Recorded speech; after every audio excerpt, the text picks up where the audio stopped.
Escolaridade e emprego, uma relação nem sempre direta, garantem os especialistas. As oportunidades no mercado de trabalho são poucas, o que significa que não há vagas para todos, nem para os que frequentaram a escola há apenas alguns anos, nem para os que concluíram a universidade. Vamos conferir esse assunto na reportagem. Desemprego, situação que se transforma em drama real quando deixa de ser analisada a partir de números e passa a ganhar nomes e rostos. O desemprego é um dos fatores que compõem o que o economista Ricardo Amorim chama de a nova exclusão social no Brasil. Ela é marcada basicamente por um forte desemprego. As pessoas que tinham emprego formal antes, agora não têm mais.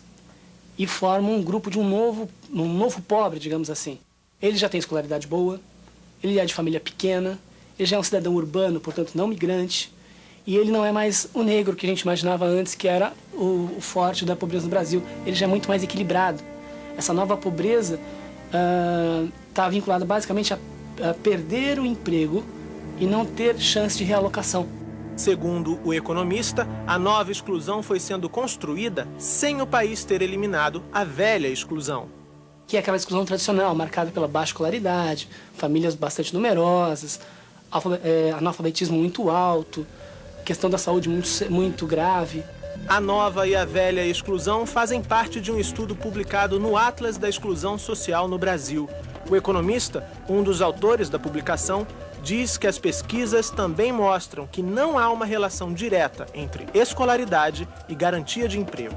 Por que não? Se você tiver 10 oportunidades de emprego e 30 pessoas para disputarem essas vagas, as pessoas que tiverem escolaridade mais alta nas 10 primeiras posições, provavelmente vão ocupar essa posição, é verdade. Mas os outros 20 continuam na mesma situação ruim de antes. E se você tiver uma pessoa, 10 pessoas, desses 30, 10 pessoas formadas e com pós-graduação, vão ser elas.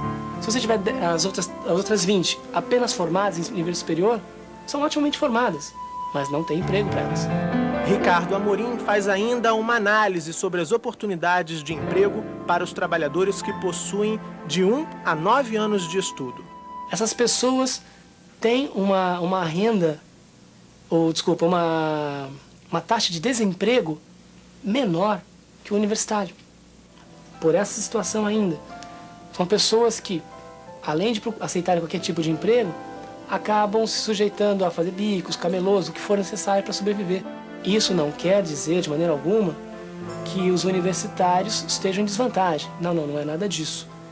É apenas chamar a atenção para o seguinte: não há vaga suficiente para empregar todos os universitários porque o país não cresce. Não há surgimento de vagas. O economista destaca a importância da educação como um dos fatores para o desenvolvimento do país, mas alerta. Se nós quisermos realmente crescer o Brasil, alcançar uma boa qualidade de vida para toda a população, não vai ser a educação sozinha capaz de mover isso. Ela melhora, sem dúvida. Melhora até porque se eu tiver uma educação de qualidade, eu vou ter condições de questionar o meu papel na sociedade. Isso é fundamental.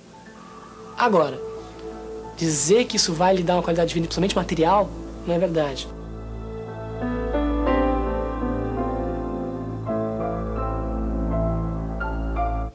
Bom, professora Sônia, a gente pôde ver no vídeo que não há vagas nem para os que concluem a universidade, nem para os que têm apenas de 1 a 9 anos de estudos. Então, o que isso significa para o Brasil, para o desenvolvimento e também para a economia solidária? A economia solidária, então, viria como uma nova forma de trabalho para as pessoas no país? Olha, eu acho que assim, o Amorim, ele tem esse vídeo tem um papel muito importante, porque tira da pessoa, né, a responsabilidade da sua situação de desemprego. Ele coloca muito claro, então não é uma questão da pessoa em si, porque ela não estudou, porque ela não foi esforçada, não. Nós estamos vivendo um processo, não é? Um processo que vem com uma mudança industrial, uma mudança tecnológica que gerou um desemprego não só para a população de baixa renda ou de pouca escolaridade, mas também para os universitários. Então, acho que esse é um primeiro diagnóstico. Uma segunda coisa que ele fala que é importante é que a educação é importante mesmo, quer dizer, a educação universitária é importante, a educação de qualidade é importante, mas ela não é suficiente, não é? Então, o que fazer? Eu acho que existe uma saída de organização coletiva frente a isto tudo que nós estamos colocando aqui. Então, é preciso que as comunidades adquiram uma visão e um diagnóstico daquilo que elas precisam. Tá? Então, aí acho que a escola tem um papel importante para esse diagnóstico. E é preciso que a escola perceba que há saídas coletivas que a população está fazendo. A economia solidária, ela é baseada na auto-organização dos trabalhadores na busca da sobrevivência, na auto-organização com democracia, não é? Não existe uma hierarquia na economia solidária, existe uma democracia entre os trabalhadores que juntam, buscam uma saída. Eu acho que na sua profissão, Bárbara, se a gente vai nos grandes jornais hoje em dia, as pessoas não são mais empregados de carteira assinada, as pessoas estão terceirizadas. Se os jornalistas... São pessoas jurídicas, muitas vezes. Isso. Se os jornalistas se unem, talvez eles possam coletivamente enfrentar de uma outra maneira, não é? Uma imposição que vem dos meios de comunicação, não é? Para um processo de organização coletiva desses jornalistas. Então, a população está dando esse exemplo. Ela está se organizando em muitos locais de maneira coletiva. Em empresas, inclusive, que entram em processo de falência, os trabalhadores estão juntos tentando manter os seus postos de trabalho. Então, talvez a gente tenha que desfocar a questão do emprego para pensar como é que a gente reorganiza o mundo do trabalho de uma outra maneira para desenvolver o Brasil. Mas eu ainda queria pegar um pouquinho da questão da Sônia, porque eu acho que a gente durante muito tempo disse e lutou e deve continuar lutando por salários dignos, por condições de trabalho dignas dentro da escola. Mas a gente também, enquanto profissional, Sônia, daí de Sônia para a Sônia, a gente tem que pensar um pouco nessas questões. Como é que no currículo que a gente está montando na escola, a gente faz isso de uma outra maneira. Não é que a escola vai resolver tudo, mas a escola pode se unir, por exemplo, às políticas de saúde, às políticas de habitação, não é? Se as escolas públicas, elas têm que olhar um pouquinho as políticas públicas na sua totalidade, não é? E a gente perceber um pouquinho que talvez a saída coletiva, aquela que a gente faz na luta dos professores, seja também a saída da população. Ok. Carmen da Paraíba já aguarda. Olá, Carmen. Olá, Bárbara e especialistas da mesa. Meu nome é Carmen, sou do MPE de Cajazeiras, Paraíba. Paulo Freire, ele defende a ideia de que a educação não muda tudo, mas sem ela nada se transforma. Pergunto, de que formas as nossas escolas hoje, principalmente aquelas que não têm acesso a novas tecnologias, elas podem contemplar mudanças significativas a fim de contribuir positivamente na economia do país, partindo de sua própria realidade? Boa noite a todos e obrigada. Muito obrigada, Carmen, pela sua participação. Muito bom ouvir vocês da Paraíba aqui no programa Ao Vivo. Obrigada, viu? Sandra, como é que você vê, você que está do outro lado, não está na escola, né? Está do lado das comunidades, como é que você vê o papel da escola nessa história, né? nessa organização e principalmente, como apontou a Carmen, escolas que muitas vezes não têm acesso a novas tecnologias, não têm acesso à internet, que de uma certa forma precisariam estar conectadas com esse mundo para discutir um pouco mais essa relação. Como é que vocês vivenciaram isso lá em Fortaleza? Bom, na verdade a gente vivencia isso, né? Porque a colega da Paraíba, ela coloca, na verdade, uma realidade muito presente, que é a precarização das escolas, do ensino público. Então, realmente é uma situação que às vezes a gente vê os próprios professores, muitas vezes tentando fazer milagres, né, em escolas totalmente sem equipamento, sem condições de ensino, né? A gente vê essa questão, é uma realidade. Nós lá no Conjunto Palmeiras temos hoje a situação um pouco melhor, né? E o que eu coloco é que a gente precisa socializar essas dificuldades e se juntar para melhorar isso, né? Isso que a gente tem tentado fazer, essa questão, porque a questão não é só da escola, a questão não é só da Associação dos Moradores, a questão não é só da creche. Então, o que a gente tem feito é se juntar para melhorar isso, né? E colocar isso como uma responsabilidade de todos os atores da comunidade, no sentido de lutar por políticas públicas e por uma situação de ensino digna. A gente já está na reta final, Sandra, desse debate de hoje. Eu queria te pedir para fazer suas considerações finais sobre o que discutimos aqui no programa. Bom, eu acho que o que fica para a gente dessa discussão toda que a gente começa a fazer é que trabalhar essa noção de desenvolvimento, né, é um desafio muito grande, né? Porque a gente é acostumado a pensar no desenvolvimento, muitas vezes colocam para a gente o desenvolvimento unicamente como desenvolvimento econômico, né? E aí a gente começa a pensar com essa racionalidade econômica. E a gente tem que pensar o desenvolvimento, pelo menos isso que a gente tem feito na nossa experiência, pensar através de uma outra racionalidade.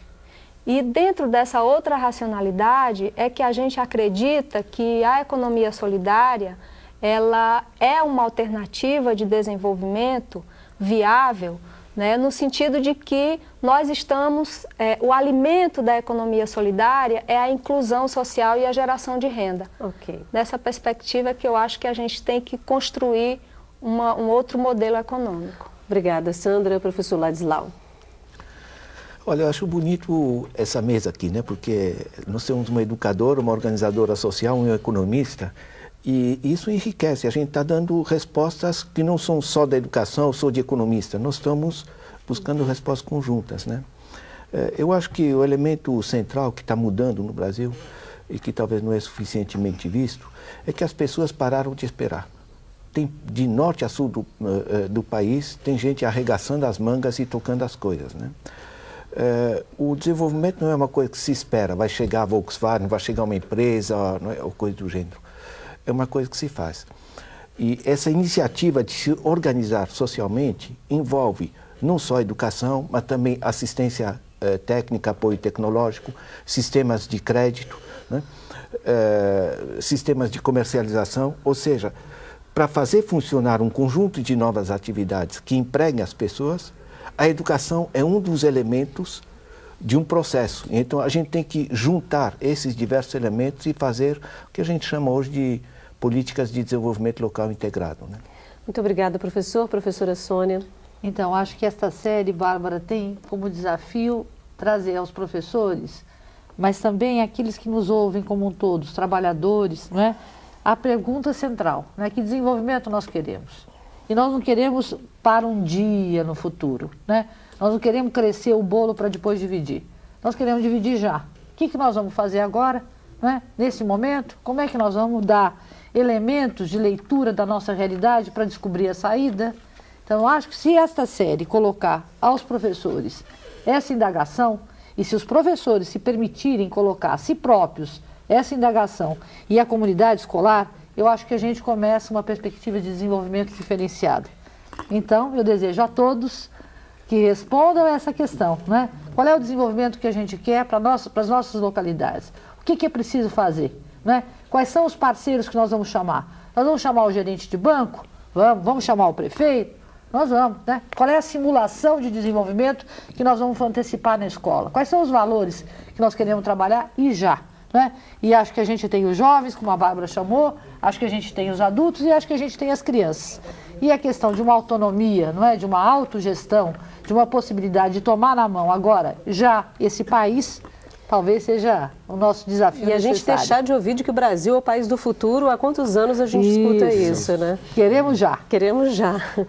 Bom, o Salto para o Futuro de hoje fica por aqui. Eu agradeço as presenças da consultora desta série, Sônia Krupa, que é professora da Faculdade de Educação da USP, da Sandra Magalhães, coordenadora de projetos do Banco Palmas, e do economista Ladislau Dobor, professor da PUC de São Paulo. Eu agradeço também a professora Maria da Conceição Azobel, que participou do programa ao vivo do Maranhão. Professor, se você ainda não tem os textos referentes à série Educação e o Mundo do Trabalho, pode encontrá-los na nossa página na internet. O endereço, você já sabe, é www.tvebrasil.com.br/salto. No programa de amanhã, nossos convidados vão falar sobre a relação entre educação e trabalho na perspectiva dos sujeitos sociais. Não perca, até lá!